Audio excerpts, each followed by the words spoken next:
ഉദാഹരണം പറഞ്ഞാൽ നമ്മളിപ്പോൾ നടത്തുന്ന ഇത്തരം പരിപാടികൾ, ഞാൻ പറയും ഇത് ടൂറിസമല്ല, ഇത് ടൂറിസത്തിന് കളവൊരുക്കുന്ന പരിപാടി മാത്രമാണ്. ഇപ്പം നമ്മൾ നമ്മുടെ വീട്ടിലെ ആളുകളെല്ലാം കൂടെ വിളിച്ച് ഒരു സദ്യ വെക്കുന്നത് പോലെയൊക്കെ നമ്മുടെ വീട്ടിലെ അംഗങ്ങളെ, നമ്മുടെ ബന്ധുക്കളെ, നമ്മുടെ സുഹൃത്തുക്കളെയൊക്കെ വിളിച്ചൊരു കല്യാണം നടത്തിയാൽ നമുക്ക് ലാഭമാണോ നഷ്ടമാണോ?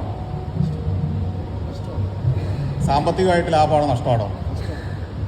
മനുഷ്യരുടെ മനസ്സിനെ പരുവപ്പെടുത്തുന്ന ഒരു പരിപാടി മാത്രമായിട്ട് നമ്മൾ കാണാവുള്ളൂ.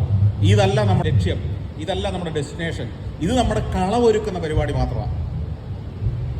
നമുക്ക് രക്ഷപ്പെടണമെങ്കിൽ ആര് വരണം? കാസർഗോഡ് ജില്ലക്കാരെ നിങ്ങൾ പ്രതീക്ഷിക്കുകയേ ചെയ്യരുത്.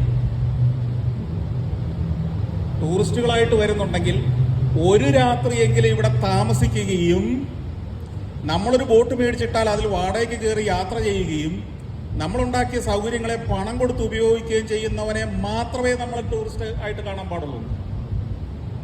കാറ്റ് കൊള്ളാൻ വരുന്നവരെയും കടല കുറിക്കാൻ വരുന്നവരെയും ടൂറിസ്റ്റായിട്ട് കണ്ടാൽ പ്രസ്ഥാനം പൂട്ടും.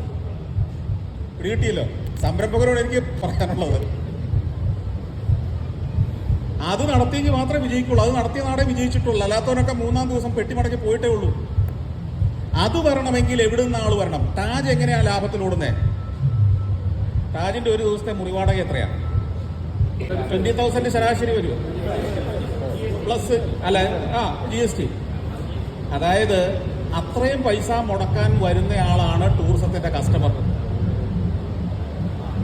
കാശ് മുടക്കിക്കാനുള്ള സാധനം ഉണ്ടാക്കുക, കാശ് മുടക്കേണ്ടത് ആരാണെന്ന് നമ്മൾ കണ്ടെത്തി അവനെ കൊണ്ടുവരിക. ഇതാണ് ടൂറിസം ആക്ടിവിറ്റി. ഇതിനു വേണ്ടി നമ്മൾ പദ്ധതികൾ ആവിഷ്കരിക്കണം. ഒരു സംരംഭകം നടത്തുക, ഒരു ബിസിനസ് പ്ലാൻ ചെയ്യുക, ബിസിനസ് ലാഭകരമാക്കുക എന്ന് പറയുന്നത് ഒരു ശാസ്ത്രം ആവശ്യമുള്ളൊരു കാര്യമാണ്. ശാസ്ത്രീയമായി പ്രവർത്തിക്കേണ്ട കാര്യമാണ്. ബിസിനസ് ചെയ്യുന്നവർക്കൊക്കെ അറിയാം അല്ലേ? ബിസിനസ് മാനേജ്മെന്റ് എന്ന് പറയുന്നത് ഒരു ശാസ്ത്രീയമായിട്ട് ചെയ്യേണ്ട ഒരു കാര്യമാണ്.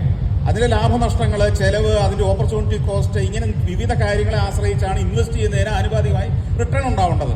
അപ്പോൾ ഈ റിട്ടേൺ ഉണ്ടാവണമെങ്കിൽ നമ്മൾ എവിടെ ഇൻവെസ്റ്റ് ചെയ്യണം, ആരിൽ ഇൻവെസ്റ്റ് ചെയ്യണം, ആരായിരിക്കണം നമ്മുടെ കസ്റ്റമർ എന്ന് നമ്മൾ തീരുമാനിക്കണം. അപ്പോൾ അത് നമ്മൾ ഷാർപ്പൻ ചെയ്യണം. നമ്മൾ ഇത്തരം പരിപാടികൾ നടത്തണം.